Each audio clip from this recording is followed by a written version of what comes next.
하야방송 뉴스입니다. 코로나 패러독스를 위한 창조적 설교 포럼이 세해된 신학 아카데미 국민일보 주최로 2월 21일 경기도 하남시 소재 칼라 스튜디오에서 진행됐습니다. 코로나로 인해 온라인 예배가 확대되면서 코로나 이전에는 내용에 충실했다면 코로나 이후는 충실한 내용과 함께 효과적인 전달 방법에 대한 새로운 탐색이 요구되고 있습니다. 따라서 이번 포럼은 변화하는 상황 속에 설교자와 청중이 서로 영적으로 소통하고 공감을 얻고 감동을 받을 수 있는 창조적 설교를 목회자가 준비할 수 있는 자리로 마련됐습니다.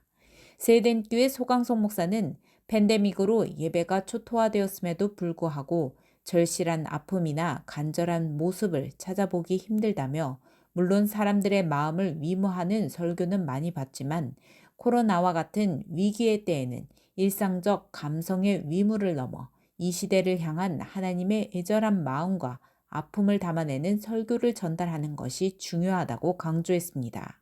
이어 한국교회의 위기는 설교의 위기이며 한국교회의 고립은 설교의 고립이라 할 수 있다며 우리가 아무리 진주와 같은 복음을 가지고 있더라도 성도들이나 세상을 향해 들려지지 않으면 어떻게 되겠냐고 반문했습니다.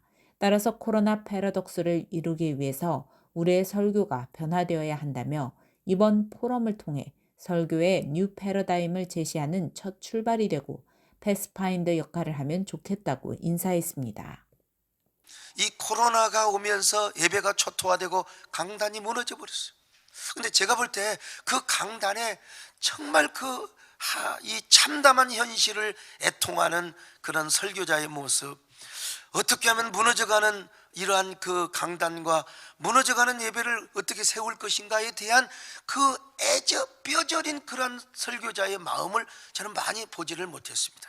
목회자가 조금은 비하되고 조금은 자기 파괴가 되더라도 본문에 나타나는 하나님의 감정의 역동성, 본문에 나타나는 하나님의 그 애타는 그 마음이 설교자의 인격과 그 언어를 통해서 나타나게 될 때, 거기에 설교가 예수 그리스도 안에서 성령의 임재 사건이고 위대한 성령의 퍼포먼스라는 사실을 깨닫게 된 것입니다. 모쪼록 오늘 설교 포럼이 코로나 팬데믹 이후에 어떻게 잘 전달이 되고 또 세워질 것인가, 저는 우리 존경하는 교수님들에게 또 저는 개인적으로 답변도 듣고 싶고, 이런 부분에 우리 교수님들께서 좋은 해답과 좋은 방향을 제시해 주시기를 간절히 부탁드리겠습니다. 포럼은 이희성 교수의 사회로 진행됐으며 조광현 교수가 청중이 느끼는 온라인 설교와 현장 설교의 장단점에 대해, 김대혁 교수가 본문의 파토스를 살리는 본문이 이끄는 설교에 대해, 김덕현 교수가 드라마적 설교의 역사적 이해와 현대적 사용에 대해, 신성욱 교수가 효과적인 설교를 위한 실제적 전략에 대해 발제했습니다. 조광현 교수는 설문조사 결과를 인용해 설교의 만족도는 현장 예배가 온라인 예배보다 높았다며 코로나로 온라인 설교가 점점 중요한 이 시점에서 온라인 설교의 개선이 필요하다고 했습니다. 개선 방안으로는 설교자의 온라인 설교 역량 강화, 설교 청취를 방해하는 요소 차단, 온라인 설교에서 청중 참여 및 공동체성 강화, 청중 교육 강화를 제안했습니다. 설교 만족도에 있어서 온라인 설교는 현장 설교보다 크게 낮은 점수를 보인다. 그렇죠? 설교 만족도가 현장 설교에 비해서 온라인 설교가 현저하게 떨어집니다. 두 번째, 현장 설교와 온라인 설교의 각 항목을 비교해 봤을 때 현장 설교보다 온라인 설교가 모든 항목에서 전반적으로 낮은 점수를 보입니다. 코로나19의 장기적 유행으로 이제 온라인 예배가 일반적인 실천으로 자리 잡고 교인들이 신앙에 크게 영향을 줄 것이 분명합니다. 그런데 연구 결과는 이 온라인 설교가 여러모로 한계가 있다는 것을 보여줬습니다. 설교의 한계가 있음에도 불구하고 끝까지 설교하는 것이 우리 사명입니다. 이 사명 잘 감당하는 우리 시대 모든 목회자들이 되기를 바랍니다. 김대혁 교수는 성경 본문의 다양성과 역동성을 설교에 벤치마킹하라며 하나님의 역사가 담긴 구약, 시편, 서신서 등 각 성경의 특징에 맞게 이를 표현하고 전달하라고 했습니다. 특히 우리의 설교의 내용과 방법, 목적이 성경을 통한 하나님의 소통 방식에서 출발해야 한다며 이러한 고민 속에 본문을 이해하고 표현해야 한다고 강조했습니다. 하나님은 지금도 성경을 가지고 우리에게 말씀하시고 역사하고 있습니다. 우리는 그 성경에 실려서 내용과 형식과 감정과 역동성을 조금 더 벤치마킹해서 본문에 젖어들어서 청중들에게 전달하면 되겠다. 역발상을 좀 해보자는 거죠.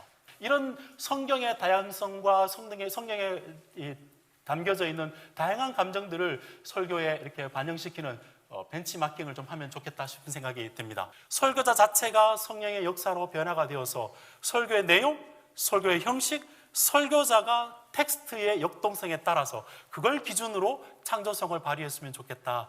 김덕현 교수는 바울이 선교 활동을 펼친 고린도 지역은 극장 마임 공연이 매우 대중적인 곳이었고 실제 바울 역시 청중들의 호응을 위해 설교와 공연을 접목했다고 소개했습니다. 또한 칼빈의 설교도 매우 극적인 방법으로 전개됐으며 설교에서 하나님과 악마를 마치 주인공과 조연처럼 서로 대비시켜 놓거나 또한 그의 청중들에게 익숙한 전투장과 싸움의 이미지를 극화하기도 했다며 코로나로 인한 예배의 환경이 변화되는 상황 속에서 말씀을 전하기 위해서는 극화된 설교가 필요한 시점이라고 전했습니다. 고린도 지역에서 사도 바울이 복음을 전할 때 그의 설교의 표현과 관련돼서는 이런 마임에 등장하는 공연에서부터 학습했다고 주장하는 학자들이 있습니다. 그 당시 사람들이 들었을 때 전혀 지혜롭지 않은 그런 복음의 내용을 바울은 전달할 때 이런 자기 스스로 어리석은 사람처럼 복음을 전달했다는 것입니다.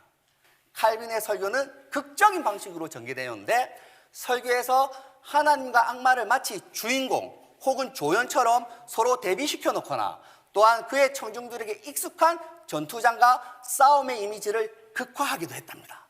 오늘날 특별히 코비드 시대에 영상이라는 한계가 있는 도구를 사용하여 청중들과 소통하려고 하는 설교자들에게 새로운 설교자상을 요구하는 것 같습니다.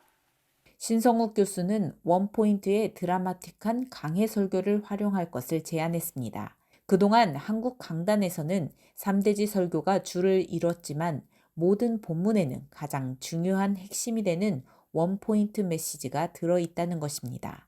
현대 청중들은 복잡한 것을 싫어하기 때문에 핵심이 되는 중심 메시지 하나를 새겨주는 것이 성경적이고 효과적이라고 강조했습니다.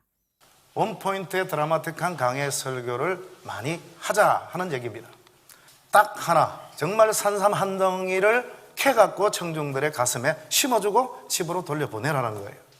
그러면 한 달, 1년이 가도 사라지지 않습니다. 그래서 이것을 한마디로 말하면 성경적이고 효과적인 설교라고 볼 수 있습니다.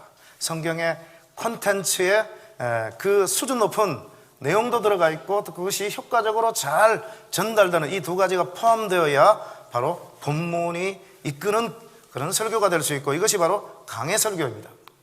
한편 이날 포럼 전체 영상은 유튜브 하야방송을 통해 시청할 수 있습니다. 하야방송 뉴스 전민주 기자입니다.